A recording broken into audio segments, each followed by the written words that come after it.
ये कोई भूत वेताल नहीं बल्कि स्वयं भगवान शिव के परम भक्त थे, भृंगी ऋषि। लेकिन एक समय ऐसा आया जब उनका शरीर केवल कंकाल जैसा रह गया और इस ऋषि की ऐसी हालत स्वयं माता पार्वती ने की थी। आखिर ऐसा क्यों हुआ? भृंगी ऋषि भगवान शिव के अत्यंत कट्टर भक्त थे। उनकी भक्ति इतनी एकनिष्ठ थी कि वे शिव के अलावा किसी और रूप या शक्ति को स्वीकार ही नहीं करते थे। वे मानते थे कि केवल शिव ही परम सत्य हैं, इसलिए जब भी पूजा करते सिर्फ शिव की परिक्रमा करते थे।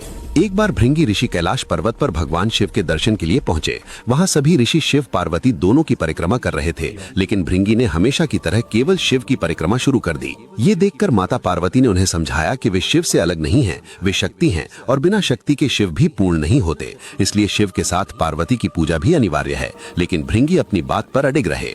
भृंगी ऋषि ने साफ कहा कि उनकी भक्ति केवल शिव के लिए है और वे किसी भी स्थिति में शिव के समान किसी और को नहीं मान सकते। जब शिव और पार्वती अर्धनारीश्वर रूप में एक हो गए तो अपनी हठ धर्मिता में आकर भृंगी ऋषि ने भृंग का रूप धारण किया और दोनों के बीच से निकलकर केवल शिव की परिक्रमा करने की कोशिश की।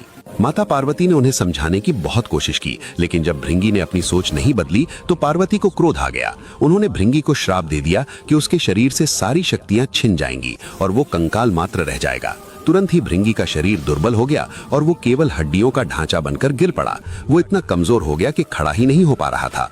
ये दृश्य देखकर भगवान शिव को भृंगी ऋषि पर करुणा आ गई। उन्होंने भृंगी को तीसरा पैर प्रदान किया ताकि वो सहारा लेकर खड़ा हो सके और अपनी साधना जारी रख पाए। इसी कारण भृंगी ऋषि को 3 पैरों वाला ऋषि भी कहा जाता है। इस घटना से भृंगी ऋषि को समझ आया कि शिव और शक्ति अलग नहीं बल्कि चेतना और ऊर्जा के रूप में एक दूसरे के पूरक हैं। उन्होंने अपनी भूल स्वीकार कर शिव पार्वती दोनों से क्षमा मांगी और भक्तिपूर्ण तपस्या के मार्ग पर चल पड़े। हमारे चैनल को लाइक, शेयर, सब्सक्राइब करें। हर हर महादेव।